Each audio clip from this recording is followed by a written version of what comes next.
So the beginning after the end का एक नया पार्ट लेके मैं लौट आया हूँ। आपको अगर ऐसे ही नए एपिसोड्स देखना है, जल्दी से जल्दी लाइक करो, कमेंट करो और सब्सक्राइब जरूर करना अगर आप नए हो तो। लेकिन एक टारगेट है, आप लोगों को लगभग 200 लाइक्स और 100 कमेंट्स पूरे करने होंगे अगर आपको अगले 3 दिन के अंदर एक नया पार्ट देखना है तो जल्दी से टारगेट कंप्लीट करो और नया पार्ट में लेके आऊँगा। पिछले एपिसोड में हमने देखा था आर्ट एक सिल्विया नाम की मॉन्स्टर या फिर डेविल के वहां पे जाता है, पर वो असल में एक मॉन्स्टर नहीं, बहुत ही काइंड हार्टेड एक क्रीचर था जिसने कि आर्थर को गिरने से बचाया था। और बाद में देखते हैं वो क्रीचर एक बहुत सुंदर ड्रैगन थी, उसकी नाम थी सिल्विया, जो कि उसे अपने माना को कंट्रोल करने का एक नया तरीका सिखाती है। और उसके साथ आर्थर की दोस्ती भी बहुत ज़्यादा अच्छा हो जाता है। वो उसे टेलीपोर्ट करके ह्यूमन रीजन में भेजना चाहती थी, पर तभी वहाँ पे हम देखते हैं उसकी हालत बहुत ख़राब हो जाती है। वो चेंज होने से पहले आर्थर को उस पोर्टल से बाहर दूसरे जगह भेज देती है और कुछ मैसेज और एक अंडा उसको दे देती है। अब आगे एपिसोड के शुरू में हम आर्थर को उसी पोर्टल से नीचे गिरते हुए देखते हैं। कुछ ही देर बाद गिरते गिरते वो एक जंगल में आके गिरता है। वो आसपास देखता है, हम उसे बहुत सैड देखते हैं और सोचता है वो जा चुकी है, मैं फिर कभी भी उसे नहीं देख पाऊंगा। और ये याद आते ही वो चीखने लगता है, रोने लगता है। पर क्या करता, कुछ देर बाद जब धीरे धीरे शाम होने लगता है, वो सोचता है मेरा मन मान नहीं रहा है, मैं बस उन 4 महीनों के बारे में ही सोचे जा रहा हूँ जो कि मैंने सिल्विया के साथ बिताया था। उन 4 महीनों में ही सिल्विया मुझे अपने खून की तरह ही देखती थी, यहाँ तक कि उसने मुझे ऐसे ऐसे टेक्निक सिखाई है जो कि मेरे पास नहीं थे। पर तभी देखते हैं उसका दिल धीरे धीरे धड़कने लगता है, जोर से थंप करने लगता है। वो उठता है, समझ नहीं आता, पर तभी आवाज आता है टेस्टिंग टेस्टिंग। अच्छा है, हेलो आर्ट कहता है सिल्विया तुम, पर तभी आवाज आता है ये मैं सिल्विया हूँ। अगर तुम ये सुन रहे हो इसका मतलब मैंने तुम्हें दिखा दिया है मैं असल में कौन हूँ और क्या हूँ। और ये सुन के आर्ट को समझ आ जाता है। वो सोचता है अब मुझे याद आया, शायद तब उसने मेरे लिए वो मैसेज छोड़ी थी। हाँ जानती हूँ ये बहुत ज्यादा फ्रस्ट्रेटिंग है, पर तुम पूरी सच्चाई जानने के लिए अभी भी तैयार नहीं हो। तुम्हारी बॉडी सिर्फ अभी 4 साल की है और तुम उतने ताकतवर भी नहीं हो, और तुम्हारा माना कोर वो अभी भी रेड स्टेज में ही है। ओह वैसे बोलना भूल गई थी, पर मैंने तुम्हें एक स्मॉल गिफ्ट दिया था, मेरा विल। पर ये डिपेंड करता है कि इसका इस्तेमाल तुम कितनी अच्छी तरीके से कर पाओगे, वो भी तुम्हारे फ्यूचर डेवलपमेंट के ऊपर। पर आर्ट सोचता है आखिर किसने तुम्हें ये गिफ्ट देने के लिए कहा था। वो आवाज फिर से कहता है ओह और आर्ट मैं इमेजिन कर सकती हूँ तुम कैसी फील कर रहे होगे, सॉरो, एंगर, गिल्ट, यही सब तुम्हारे अंदर चल रही होगी। पर याद रखना तुम्हारे पास एक फैमिली है जिसे कि तुम्हें देखना है और एक पर्पस जो कि इस लाइफ में तुम्हें फुलफिल करना है। आर्थर ये आवाज सुन रहा था और उसी अंडे को देखता है जो कि सिल्विया ने उसे दिया था। सिल्विया कहती है मैं विश करती हूँ कि तुम अपने इस बचपन को अच्छे से जियो, खेलो, हंसते खेलते रहो और एक अच्छा आदमी बनो जिस पर मैं और तुम्हारी पेरेंट्स हम लोग प्राउड कर पाए। ओ हाँ, जब तुम्हारी माना कोर वाइट स्टेज को पार कर लेगी तब मेरी आवाज तुम एक बार फिर से सुनोगे। सो तब तक फेयरवेल किंग ग्रे। ये सुनते ही आर्थर चौंक जाता है, समझ नहीं पाता क्या। और कुछ ही देर बाद वो बस इसी बारे में सोचे जा रहा था कब तक सिल्विया को उसके बारे में पता था, उसका असलियत पता था। पर उससे बड़ी सवाल है कि कैसे उसे पता था। और अब वो डिसाइड करता है कि ये लाइफ वो पिछली बार की तरह नहीं जिएगा, वो आगे बढ़ता रहेगा। पर सबसे पहले वो फिगर आउट करने की कोशिश करता है कि वो आखिर कहाँ है। और तभी देखते हैं उसने जो नया टेक्निक सीखा था उससे वो अपने माना कोर को और ताकतवर, अपने आप को ताकतवर बनाने लगता है और बहुत ही तेजी से उस जंगल में जाने लगता है और एक पेड़ के ऊपर चला जाता है। चारों तरफ अपने आसपास देखने लगता है और उसे समझ आ जाता है कि वो एल्शायर फॉरेस्ट में है। वो पेड़ों के ऊपर से कूद कूद के इधर से उधर जाने लगता है और सिल्विया की सिखाई हुई टेक्निक का यूज़ करने लगता है। और वो अब सिल्विया को थैंक्स कहता है कि उसकी वजह से वो अपने मैजिक को और देर के लिए यूज़ कर सकता है। पर तभी उसके दिमाग में एक बात क्लिक करता है, वो बंदर की तरह एक पैर से दूसरे पैर पे बस जंप किए हुए जा रहा है। पर तभी दूर से एक लड़की की चिल्लाने की आवाज़ आता है। वो सोचता है क्या ये तो एक ह्यूमन है। तभी कुछ ही देर बाद वो उस आवाज़ का पीछा करता है। वो पेड़ से धीरे धीरे उतरने लगता है और जब सामने देखता है वहाँ पे आवाज़ सुनाई देता है, कोई बचा बचा। पर तभी ये आवाज़ बंद किया जाता है। कोई किसको मारता है और चुप करा देता है। तभी वो वहीं पे कुछ लोगों को देखता है जो लोग बात कर रहे थे किसी को ले जाने के लिए। एक एल्फ लड़की के बारे में बोल रहे थे कि उसका दाम बहुत अच्छा मिलेगा और वैसे ये एक बच्चा है और वर्जिन है, इससे तो और अच्छा दाम मिलेगा। ये सुनते ही उसे बहुत गुस्सा आता है क्योंकि ये सब स्लेव ट्रेडर्स थे। तभी हम वहीं पे उन लोगों के पास एक लड़की को देखते हैं। वो वही पेड़ पे वेट करता है। अगले दिन देखते हैं वो नरेट करता है, मुझे कोई आइडिया नहीं था ये लोग फॉरेस्ट टाउन को कैप्चर कर पाएंगे, पर मुझे इतना पता है फॉरेस्ट टाउन में से कोई एक भी तुम्हें अगर मिले तो उनके मदद से तुम फॉरेस्ट से बाहर जा सकते हो। फिर से रात होता है। उनका पीछा करते करते उनके साथ साथ ही वो जाने लगता है और सोचता है वो अकेला उन चारों को नहीं मार सकता। अभी उसका एज उतना नहीं हुआ है, वो सबको एक साथ नहीं संभाल पाएगा और इसी वजह से उसे एक प्लान की ज़रूरत है। वो ऐसे ही पीछा करते जाता है, दिन रात एक कर देता है, वेट करता है, अपनी माना को स्ट्रेंथन करता है, अपने आप को ताकतवर बनाता है। और अब अपने आप को ताकतवर बनाने के बाद वो सोचता है अब समय आ चुका है। तभी देखते हैं एक पेड़ से किसी फ्रूट को शायद लेता है और फेंकता है।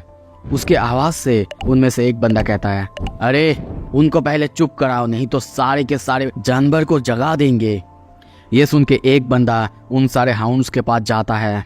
आर्ट सोचता है मेरे पास अब कोई वेपन नहीं है तो फिर मुझे अब पिछले लाइफ की जो टेक्निक है उसका ही इस्तेमाल करना होगा, पर आई डोंट नो यहाँ पे वो टेक्निक काम आएगा कि नहीं।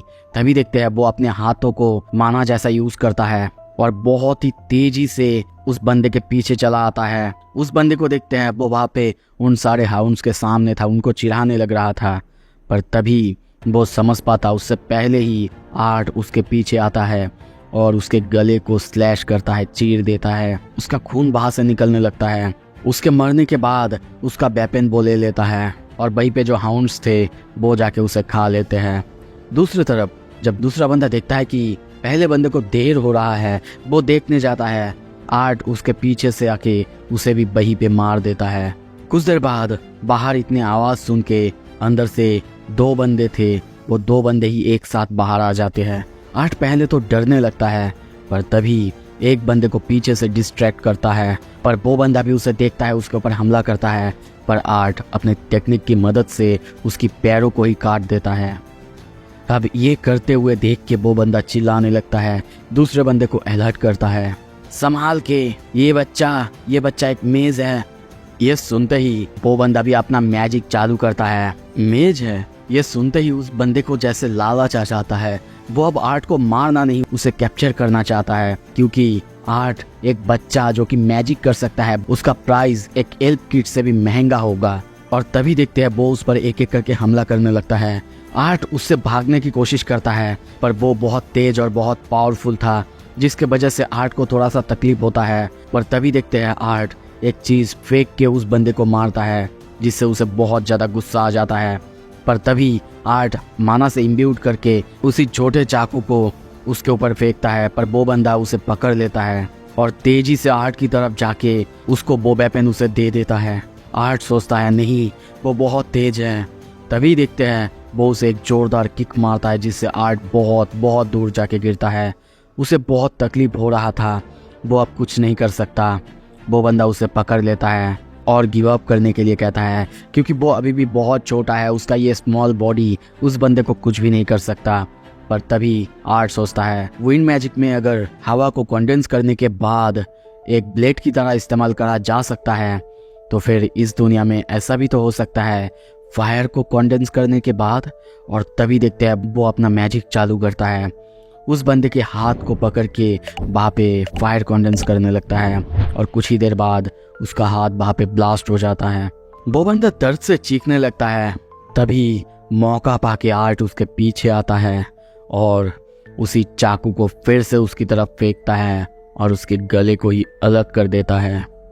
अब पीछे से दूसरा बंदा वो उससे भीख मांगने लगता है कि उसे छोड़ दे, उसे छोड़ दे, पर आर्ट उसको बहुत ही गुस्से में देखता है और कहता है, आई एम श्योर उस छोटी बच्ची ने भी यही कहा होगा। उसे मारने के बाद वो उसी एल्फ के पास जाता है और उसे हंसते हुए बाहर आने के लिए कहता है कि अब सब कुछ ठीक है, तुम आ सकती हो और घर वापस जा सकती हो। हम उसी एल्फ को रोते हुए देखते हैं। कुछ देर बाद आर्ट उसके पट्टी खोल देता है। वो बहुत खुश होके उसे थैंक यू कहती है। आर्ट भी तभी उसे छुड़ा के ही वहाँ से जाने लगता है, पर वो उसे खींचती है और कहती है कि तुम इतनी क्यूट लड़की की मदद नहीं करोगे, एक बच्चा जो कि डरी हुई है। आर्ट समझाता है कि उसे भी घर जाना है और वैसे भी एल्फ्स तो नॉर्मली फॉरेस्ट में सेफ रहते हैं, पर वो समझाती है नहीं, ये सच नहीं है, वो एडल्ट्स के लिए होगा, पर बच्चों को उनको हाउंड्स या फिर गोलेम्स खा लेते हैं। ये सुन के आर्ट फाइनली मान जाता है उसकी मदद करने के लिए और उसे वहीं पे रुकने के लिए कहता है और जाने लगता है, पर वो डर जाती है। पर आर्ट समझाता है कि वो उनके लिए कुछ सप्लाईज और जो ज़रूरत की चीज़ें हैं वो लेने जा रहा है।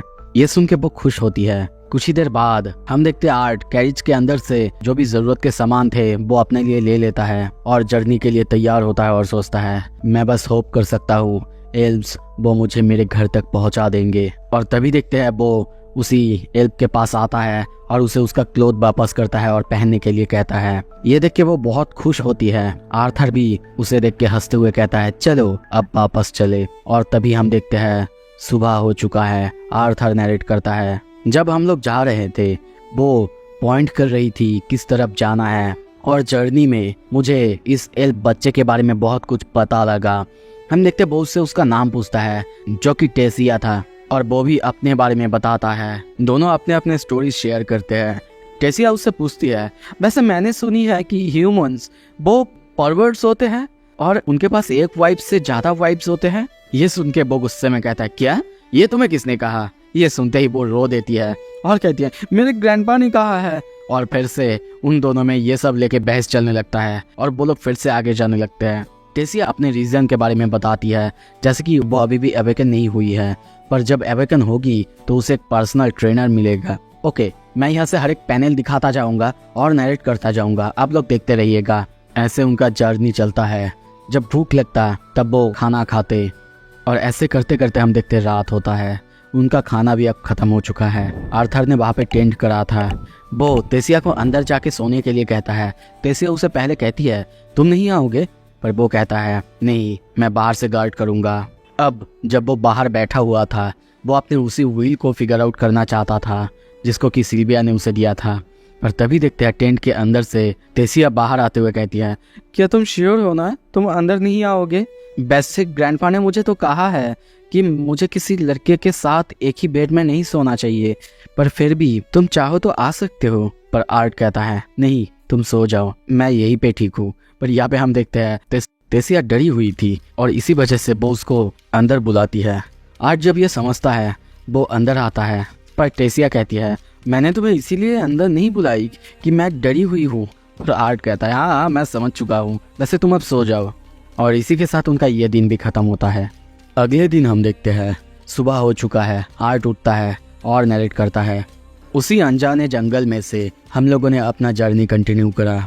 टाइम जल्दी जल्दी बीतते गए, पर हम लोगों को पता भी नहीं था कि हम लोग कहाँ जा रहे थे। और टेसिया की डर जाने के बाद उसे पता नहीं था कि मुझसे इंटरेक्ट कैसे करे। और ऐसे ही करते करते हम उन दोनों को बहुत बहुत दूर जाते हुए देखते हैं। फिर से शाम होता है। आर्थर को हम टेंट करते हुए देखते हैं, पर तभी कुछ अजीब होता है। आर्थर का हार्ट फिर से बहुत तेजी से धड़कने लगता है। वो अपनी छाती को पकड़ लेता है। उसे बहुत ज़्यादा दर्द हो रहा था। वो नरेट करता है, इतने सब कुछ के बीच जब हम जर्नी कर रहे थे तब एक अनबियरेबल दर्द मुझे सहना पड़ रहा था। पता नहीं क्यों, पर मेरे माना कोर वो बहुत ज़्यादा दर्द कर रहा था। ये देख के टेसिया उसके पास आती है, पूछती है, क्या हुआ है आर्ट? पर वो कहता है, नहीं, मैं बिल्कुल ठीक हूँ। और नरेट करता है, मैं उसे नहीं बता सकता। कुछ देर बाद उसे फिर से वो दर्द होता है। वो लोग स्टे करते, आगे बढ़ते, ऐसे उनका जर्नी कंटिन्यू होता है। पर जाते टाइम बार बार आर्थर को दर्द हो रहा था अपनी मानाकोर में, और वो सोचता है डैम, ये बहुत ज़्यादा फ्रीक्वेंटली आ रहा है, आखिर प्रॉब्लम क्या है? क्या मुझे उसे बताना? नहीं, वो और चिंता करेगी। अगले सुबह हम देखते हैं आर्थर नरेट करता है, ऐसे ही दिन गुजरता गया। हम लोग जब आगे बढ़ रहे थे, टेसिया एक एक करके अपने सराउंडिंग्स को अब पहचानने लग गई थी, पर फिर भी उसकी बॉडी इतनी ताकतवर नहीं थी कि वो मेरे साथ कोप अप कर पाए, और इसी वजह से मुझे उसका सामान भी लेना पड़ रहा था। पर यह दर्द और मैं कितना छुपा सकता था, पर फिर भी मैंने संभाल लिया। कुछ देर बाद टेसिया उससे पूछती है, आर्थर, वैसे हम लोग थोड़े से क्लोज हो चुके हैं, क्या मैं अभी तुम्हें आर्ट कह सकती हूँ जैसे कि तुम्हारी फैमिली तुम्हें कहती है? आर्ट कहता है, हाँ कह सकते हो। ये सुन के वो कहते हैं, क्या बस इतना ही? ये सुनकर आर्थर हंसता है और कहता है, ओह, मैं सच में बहुत ऑनर्ड हूँगा। टेसिया अर्लीथ, वो मुझे अब से आर्ट कहेगी, ये मेरे लिए कितनी सम्मान की बात है। ये सुनकर टेसिया को गुस्सा आता है, पर तभी एक पेड़ पे वो कुछ नोटिस करती है। मुझे लगा मैंने कुछ देखा है आर्थर, जल्दी आओ जल्दी आओ। आर्थर कहता है, हाँ क्या देखोगी, और यहाँ पे है ही क्या? मॉस, पत्ते, फॉग, पेड़, और क्या हो सकते हैं? पर वो उसे खींच के ले जाने लगती है, और आर्थर नरेट करता है, हाँ मानता हूँ वो मुझसे छोटी है मेंटली, पर फिर भी हम क्लोज होने लगे थे। कुछ देर बाद देखते हैं टेसिया पेड़ के पास आ चुकी थी, और वहाँ पे सभी पेड़ को वो टैप करने लगती है, और तभी बहुत खुश होती है। आर्थर को समझ नहीं आता, वो कहता है, टेसिया क्या हुआ है? वो खुश होते हुए कहती है, हम लोग आ चुके हैं, हम लोग यहाँ पे हैं, देखो। तभी उस पेड़ को हम बहुत ज़्यादा ग्लो होते हुए देखते हैं। आर्थर को समझ नहीं आ रहा था, पर वो पेड़ और ज़्यादा ग्लो हो रहा था, और अब टेसिया उसकी तरफ देख के कहती है, आओ आर्थर, मेरे साथ आओ। और कुछ ही देर बाद आर्थर को हम एक जगह टेलीपोर्ट होके गिरते हुए देखते हैं। वो सोचता है, आई हेट टेलीपोर्टेशन गेट्स। टेसिया खुश होते हुए कहती है, देखो हम लोग आ चुके हैं। और तब उसकी बात सुन के आर्थर ऊपर देखते ही बहुत ज़्यादा शॉक होता है। हम उसको किसी और ही दुनिया में देखते हैं, ऐसी जगह जहाँ पे बड़े बड़े पेड़ थे, उसी के ऊपर घर और सब कुछ था, बहुत ही खूबसूरत जगह। और वो बस सोचता है, प्रिस्टाइन। तभी देखते हैं उन दोनों को वहाँ के सारे लोग देखते हैं, पर तभी उनके सामने कुछ अपीयर होने लगता है। टेसिया आर्थर के सामने आ जाता है, आर्थर भी फाइट करने के लिए तैयार होते हैं, पर तभी वहाँ पे कुछ सोल्जर्स को देखते हैं जो कि आके टेसिया के सामने झुकते हुए कहते हैं, we welcome back the royal princess. ये सुनते ही आर्थर चुप हो जाता है, उसे कुछ भी समझ नहीं आ रहा था। उनकी तरफ देखता है, टेसिया की तरफ देखता है, टेसिया उसे देख के नोट करती है। कुछ ही देर बाद हम देखते हैं किंग एल्डुइन और क्वीन मेरियल वो उससे मिलने के लिए आए हैं, और वहीं पे उनके पीछे थे द ग्रेट वेरियन अर्लीथ, जिसकी की नाम हिस्ट्री बुक में है, जो कि है फॉर्मर किंग ऑफ एलिनोर, जिसने की लीड किया था लास्ट वॉर अगेंस्ट ह्यूमन। वो आर्थर को देख के खुश होता है, स्माइल करता है। आर्थर भी उन सब को देख के अब टेसिया को धक्का देती है और सामने भेजती है। टेसिया अपने मम्मी पापा के साथ। आर्थर यह देख के खुश होता है और सोचता है, आई वंडर, मेरे मॉम डैड क्या वो भी मुझे देख के ऐसे ही खुश होंगे? तभी किंग टेसिया को बचाने के लिए उसकी खातिरदारी करने का अनुमति चाहता है, और फिर कहता है, फिर तुम मुझे बताओगे क्या हुआ था। उसकी आंखें देख के आर्थर सोचता है, उसकी टोन तो बहुत ज़्यादा जेंटल है, पर उसकी आंखें बता रहा है ये एक ऑर्डर है। और वो तभी झुकते हुए कहता है, आई एम ऑनर्ड किंग। पर तभी टेसिया उसे उन सब के सामने खींच के ले जाती है और कहती है, चलो आर्ट, मैं तुम्हें बहुत कुछ दिखाना चाहती हूँ। आर्ट उनके जगह, उनके घर को देख के बहुत ज़्यादा शॉक हो चुका था। कुछ ही देर बाद वो महल के अंदर था। किंग सबको उसकी खातिरदारी करने के लिए कहते हैं, उसके लिए नहाने के इंतज़ाम और एक रेस्ट रूम बनाने के लिए कहते हैं। पर आर्थर कहता है, थैंक यू किंग, पर मैं सब कुछ पहले एक्सप्लेन करना चाहूँगा। और ये सुन के हम देखते हैं सभी मिलके एक साथ अब बैठ चुके थे। वहीं पे बहुत सारा गार्ड्स और सब कोई थे। आर्थर भी वहीं पे बैठा हुआ था। और तभी आर्थर उठता है, ग्रीट करते हुए कहता है, मेरा नाम है Arthur Levin from the humble town in the kingdom of Sapin. It is an honor to be in the presence of royal family. और ऐसा कहते हुए वो नरेट करता है, हाँ मैं जानता हूँ ये थोड़ा सा ओवर द टॉप हुआ है, पर फिर भी मेरे सामने है किंग और मैं चाहता हूँ कि वो लोग मुझे एक बच्चा ना समझे। उसे ऐसे बात करते हुए सुन के किंग कहता है, तुम्हारी बात सुन के ऐसा लग रहा है कि तुम वेल एडुकेटेड हो आर्थर लेविन। वेरी वेल, अब तुम बोल सकते हो कि क्या हुआ था। आर्थर अपने जर्नी के बारे में बताता है और कुछ बैंडिट का सामना हुआ था ये भी कहता है, पर वो नहीं कहता कि बैंडिट्स के साथ उनका क्या हुआ था और उसके साथ क्या हुआ था। और जैसे उसका स्टोरी आगे बढ़ने लगा, बाकी एटमॉस्फेयर भी चेंज होने लगा और जैसे ही किंग एल्डुइन सुनता है स्लेव ट्रेडर्स के बारे में, उसे बहुत गुस्सा आ जाता है और गुस्से में वो कहता है, स्लेव ट्रेडर्स, मुझे पता होना चाहिए था ह्यूमंस। पर ये सुनते ही आर्थर कहता है, विदाउट डिसरेस्पेक्ट, पर स्लेव ट्रेडर्स ये एक प्रोफेशन है, नॉट अ रेस किंग एल्डुइन। पर यह सुनते ही एक सोल्जर गुस्से में उसकी तरफ तलवार आगे करता है, पर वेरियन रोक देता है और उसकी तरफ देख के कहता है, सो तुम कह रहे हो कि तुमने उन सारे स्लेव ट्रेडर्स से मेरी ग्रैंड डॉटर को बचाने के लिए उनसे भीख मांगा। पर यह सुन के वो कहता है, नहीं एल्डर वेरियन, हाँ हो सकता हूँ मैं एक बच्चा, पर मैं एक मेज भी हूँ। मैंने उन सबको हरा के आपकी ग्रैंड डॉटर को बचाया था। पर यह सुनते ही एक सोल्जर गुस्से में उसकी तरफ तलवार करता है, पर वेरियन उसकी तरफ गुस्से में देखता है, जो देख के वो डर जाता है। पर आर्थर कहता है, जो भी हो आप लोग मेरा ये बात मानो या ना मानो, पर ये सच्चाई है। पर फिर भी टेस यानी प्रिंसेस टेसिया वो सेफली रिटर्न कर चुकी है और अब स्पेन में मैं अपनी फैमिली के पास वापस जाना चाहता हूँ। यहीं पे आज का ये एपिसोड ख़त्म करते हैं, पर अगला एपिसोड जल्दी आएगा। आप लोग अगर लाइक टारगेट कंप्लीट करोगे तो जल्दी से जल्दी लाने की कोशिश करूँगा। बाकी कुछ नया देखना है, ओमनिशिएंट रीडर्स व्यू पॉइंट भी देख सकते हो। Thank you so much, stay tuned.